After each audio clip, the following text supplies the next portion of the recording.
Last time we have completed that to consider any of the reaction, whether the chemical reaction has happened or not. First topic that we have discussed, that the change in color. Coming to the second topic, it's about the change in temperature. Means any of the reaction, if energy is produced, that is a form of a heat energy, then we can say that that is the chemical reaction when heat is evolved. Okay, if heat energy is released, then it is called as exothermic reaction. But when heat is absorbed, then it is called as endothermic reaction. Again, in many of the chemical reactions, heat is involved. Sometimes heat is released, that is called as exothermic reactions. Sometimes heat is absorbed, that is called as endothermic reaction.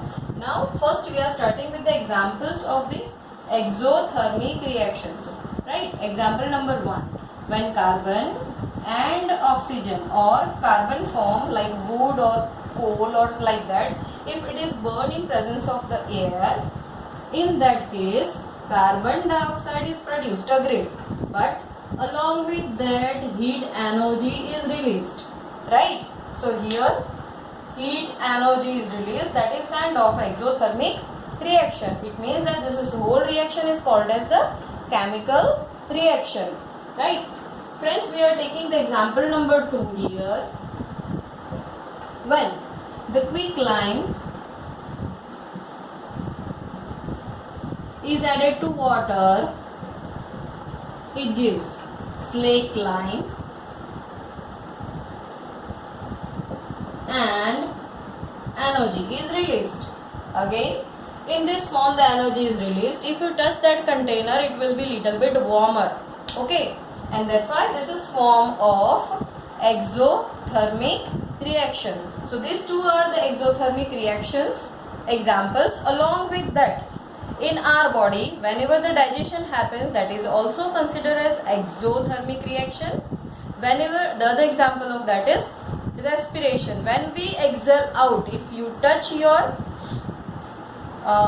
exhaled air, that would be little bit warmer. It means that that's kind of the exothermic reaction. So here these all are the examples of exothermic reactions. Friends, this is the example of endothermic reaction. When the barium hydroxide is added to ammonium chloride, during that reaction barium chloride, ammonia and water is made, that are the products. But here energy is absorbed. It's not coming out during that reaction, but it is absorbed. It means after the reaction is completed, if you touch the container, it would be so cool. And this is the example of endothermic reaction. By touching that container in which the chemical reaction is going on, we can also make out whether it's of exothermic or endothermic. Third topic, when to consider that chemical reaction has happened. The third topic is about the change in state. As we know that the candle itself is made up of wax.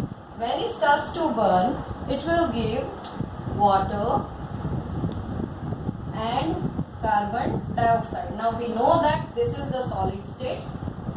When it starts to get burned, it turns into water, that is a liquid state or moisture state, and this is the gaseous state.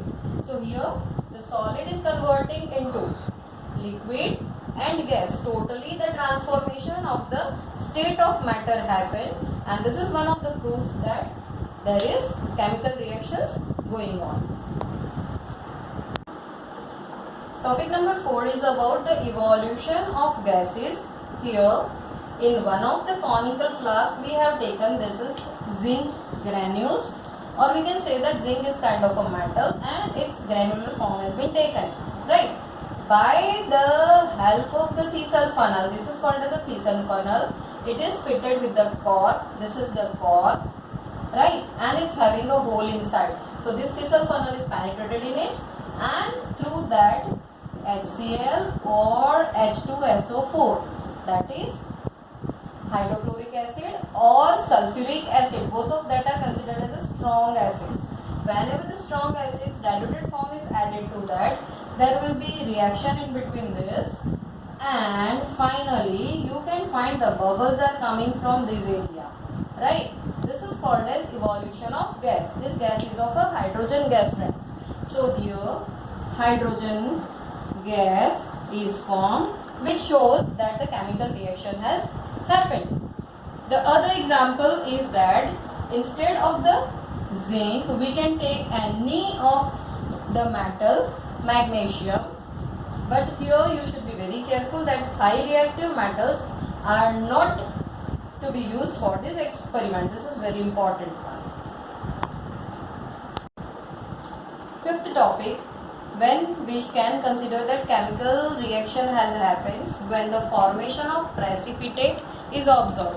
Now coming to the meaning of precipitate is that it's kind of a solid product which is separate out from the solution. You all have seen that when the milk is boiled, we can find the layer of a cream which is floating on, right? It is also similar to, not exactly, similar to that of a solid product kind of, and we can see that, okay, by our bare eyes. So the same type of scenario will happen when the chemical reaction happens, that is considered as a precipitates, and this is called as precipitation. So in case of one of the test tube we have taken filled with the sodium sulfate and addition of the barium chloride happens, in that the product would be barium sulfate.